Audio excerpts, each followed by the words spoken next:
is a real pleasure to be involved with the Pozhet's developments that have been occurring, and the timing, particularly with World AIDS Day beginning officially on Saturday, but a lot of activities this week which are going to capture media attention.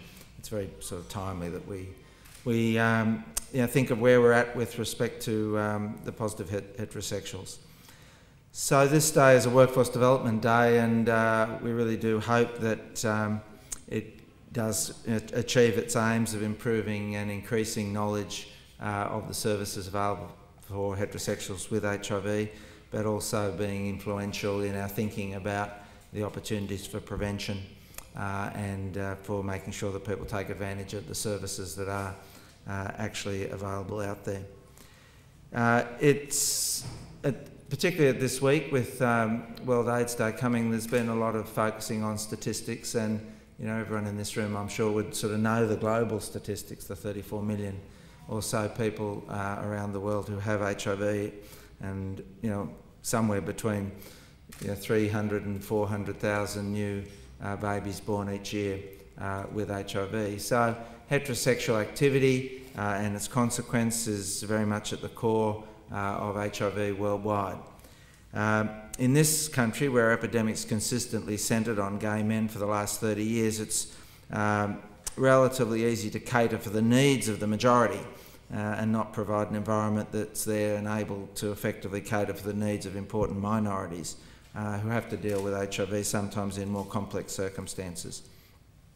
It's really out of recognition that heterosexual people had much to gain from sharing their experiences, hopes, fears related to HIV that the Pozhet service was able to be born from its volunteer group. You heard about David Barton's original involvement, and then to mature to a area health service, local health district run service that can be and should be judged by its success in meeting its objectives within the context of statewide and national strategies. If we dwell on those world, regional and local statistics for more than a few minutes, the enormity of the scale of heterosexual HIV rapidly emerges. In all of the high prevalence countries, heterosexual sex is the dominant mode of transmission. In most of these, the age of initiation of sexual intercourse is in the mid-teenage or below, and the age gap resulting from young females having first intercourse and first exposure to HIV with men many years older is part of the reason for the overrepresentation of young women in the national caseloads of so many countries. So in Australia, while the heterosexual sexual orientation is listed for about up to 20% of our caseload, it's in heterosexuals that the greatest risk of future generations of HIV is indeed to be found. So heterosexuals in New South Wales come in many guises.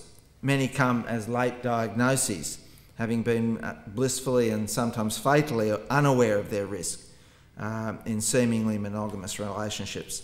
Others have clearly acknowledged risk from unsafe injecting, from multiple unprotected sexual encounters, from receiving unsafe blood products way back in the 70s and 80s, from injecting with unsterile and shared equipment, from mother-to-child transmission, from iatrogenic accidents in countries where needles are not routine or weren't routinely sterile, from needle stick injuries, from unsafe vaccination practices in foreign lands. There's lots of reasons that people have HIV who are heterosexual. Some identify as heterosexual exclusively, and some identify as heterosexual but are bisexual in practice. So the point I'm trying to make by going through that long list is not really to be comprehensive, but to make the point that people with HIV who are heterosexual cannot be stereotyped, cannot make a stereotype, and one should not try to. At one end we have young folk who in fact never even developed their sexual identity for fear that they won't have the capacity to deal with the issues of disclosure of their status or fear of rejection. And at the other end we have those whose frequent use of commercial sex workers, often overseas, was the mode of acquisition. And between that we have the full spectrum. Every grade of risk and every form of risk reduction strategy used variably from 100% down to inconsistently. So across that matrix there are literally thousands of different ways that people deal with having HIV and being heterosexual. Now, in the early days of the Pozhet service, it was recognised that people living with HIV and those around them could lighten their burden and improve their understanding of the biology and management of HIV by sharing their knowledge with peers in a facilitated setting. And that's still the principal activity of this service, as it fills the gap that's not readily filled by individuals working alone. But in this era and this age, outreach by very many mechanisms, including through the internet and websites, etc., is increasingly an important aspect of activity. At ACON, people working in the community there would be aware that the investment in media, etc., to get out the messages about testing, about safe sex, about adherence to therapies, etc., is increasingly being expended in the digital space. This is the reality we're living in, and it's really important that our local health services adapt to that reality. Some of you last night may have had the privilege of seeing the unveiling and exhibition of photographic essays on HIV at the Powerhouse Museum. It covers HIV's treatment and its consequences across the globe, mainly from the high prevalence countries. And almost all of the images were taken in the last few years were of heterosexuals who'd been forced to confront their serious diagnosis. A few are of bisexual or transsexual people, and a few are of children born with HIV infected in infancy who are facing poor prospects of reaching adulthood and sexual identification. There, the message was not about sexual identification, but rather differentiation into those embracing treatment and those who couldn't or wouldn't embrace it, be it for the fear of stigmatisation or the fear of other consequences of treatment or loss of confidentiality. So for the present here in New South Wales, our population does largely differentiate into gay men, heterosexual and bisexual men infected through sex, and those infected through unsafe injecting and blood products. It therefore continues to be both practical and relevant to tailor programs to those demographics. So what kind of people are the heterosexual positive clients of health services in New South Wales, and what kind of people are their partners, be they regular or casual? Well, the narratives of most of them have not been written.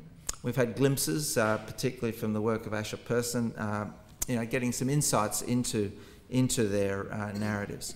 They're shrouded in layers of concealment in many cases, but we can say they come from all walks of life and work, and they live lives marked by extreme diversity of coping strategies. They have hopes and dreams of being secure in loving relationships, having someone to care for them when they need it and someone to care for. Many wish to be parents, or if they're already parents, they wish to be good parents who are able to be open with their children about the health burdens they bear. They all want a responsive health service that meets their needs of confidentiality, for wise advice, for healthcare delivery, for support in their decision making, and finally for providing mechanisms for their autonomy in decision making.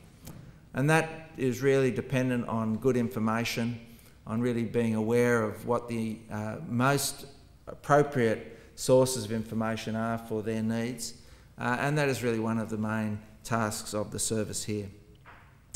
Heterosexual couples have an obstacle-strewn path to negotiate after their diagnosis, and many do not get through that path intact. Those working in HIV with heterosexuals need to have or have access to those others who have the skills to be family counsellors, relationship counsellors, workplace advocates, care brokers, housing brokers, and adolescent workers. Increasingly in the future, they'll also need to be adept at geriatrics and aged care arrangements. So it's not all about sex, but the sexual orientation cannot be divested from the issues either.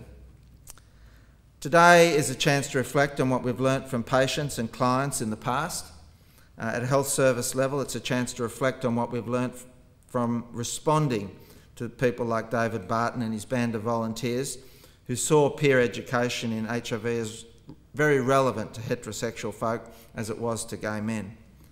Pozhet is an integral part of the services we run for HIV in this local health district, and as a statewide service it provides services right across state, and we know it will be accessed increasingly through the internet by people in other states. It sits alongside the multicultural HIV and hepatitis service, the haemophilia HIV service. The services run from sexual and drug health, and the mainstream HIV clinics whose clients are predominantly young and middle-aged men.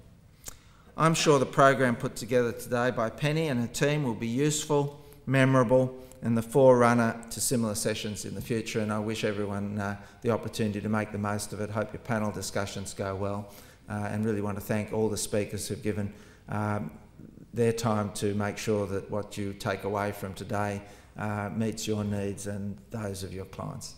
Thank you very much.